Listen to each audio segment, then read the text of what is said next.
During the summer of 2003, events in the northeastern United States involving a strange, human-like creature sparked brief local media interest before an apparent blackout was enacted. Little or no information was left intact, as most online and written accounts of the creature were mysteriously destroyed. Primarily focused in the rural New York state, self-proclaimed witnesses told stories of their encounters with a creature of unknown origin. Emotions ranged from extremely traumatic levels of fright and discomfort to an almost childlike sense of playfulness and curiosity. While their published versions are no longer on record, the memories remain powerful, and several of the involved parties began looking for answers that year. In early 2006, the collaboration had accumulated nearly 24 documents dating between the 12th century and present day, spanning 4 continents. In almost all cases, the stories were identical. I've been in contact with a member of the group and was able to get some excerpts from their upcoming book. There we go. A Suicide Note, 1964. As I prepare to take my life, I feel it necessary to assuage my guilt or pain I have introduced through this act. It is not the fault of anyone other than him. For once I awoke and felt his presence, and once I awoke and saw his form. Once again I awoke and heard his voice, and looked into his eyes. I cannot sleep without fear of what I might next awake to experience. I cannot ever wake. Goodbye. Also, found in the same wooden box were 2 empty envelopes addressed to William and Rose, and 1 loose personal letter with no envelope. Dearest Linny, I have prayed for you. He spoke your name.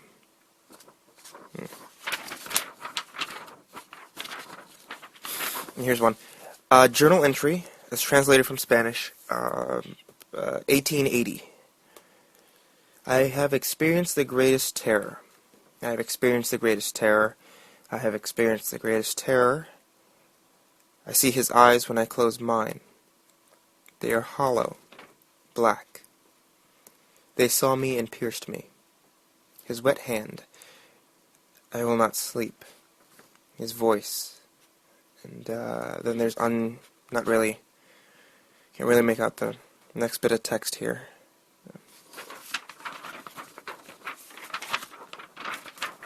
Okay, here's one. Mariner's Log. This one is 1691. He came to me in my sleep. From the foot of my bed I felt a sensation. He took everything. We must return to England. We shall not return here at the request of the Rake.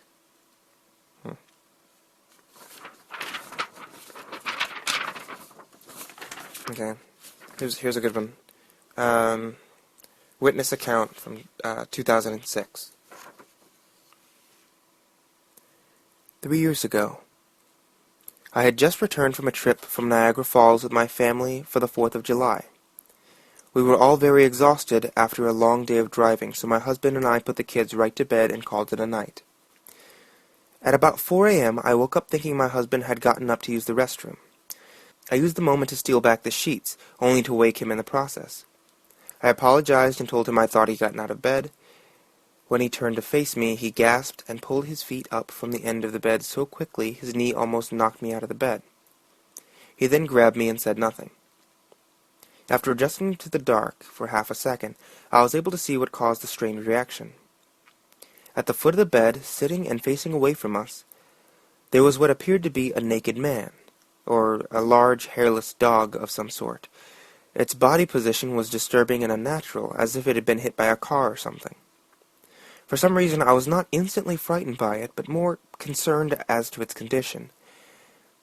At this point, I was somewhat under the assumption that I was supposed to help him. My husband was peering over his arm and knee, tucked into the fetal position, occasionally glancing at me before returning to the creature. In a flurry of motion, the creature scrambled across the side of the bed, and then crawled quickly in a flailing sort of motion right along the bed until it was less than a foot from my husband's face. The creature was completely silent for about 30 seconds, or probably closer to 5. It just seemed like a while. just looking at my husband. The creature then placed its hand on his knee and ran into the hallway leading to the kids' room.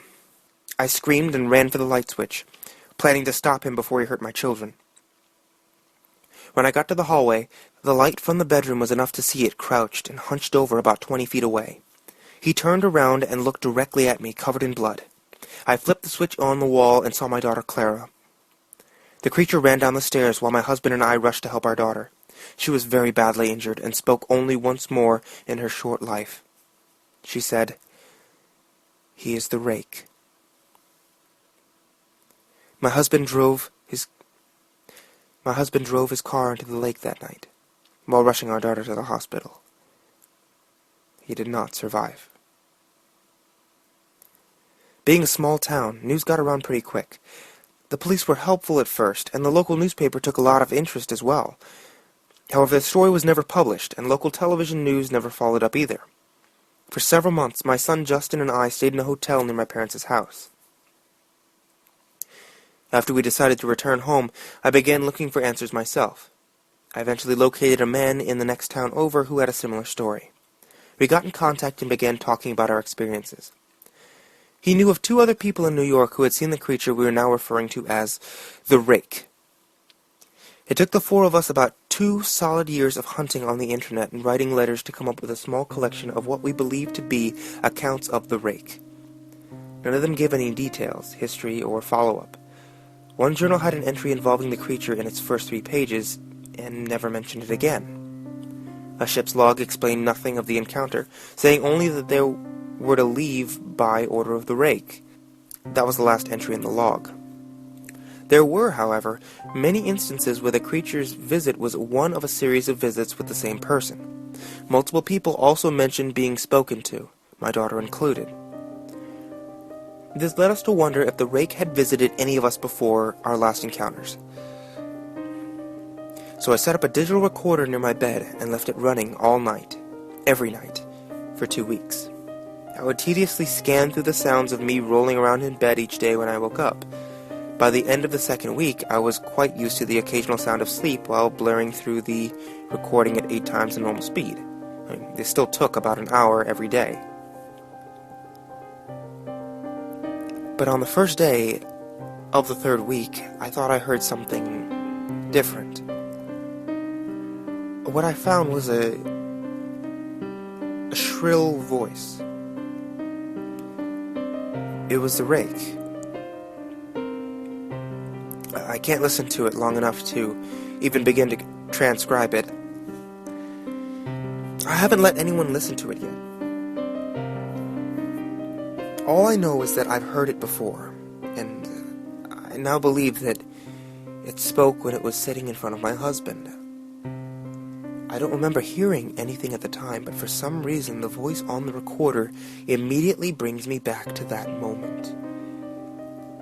The thoughts that must have gone through my daughter's head make me very upset.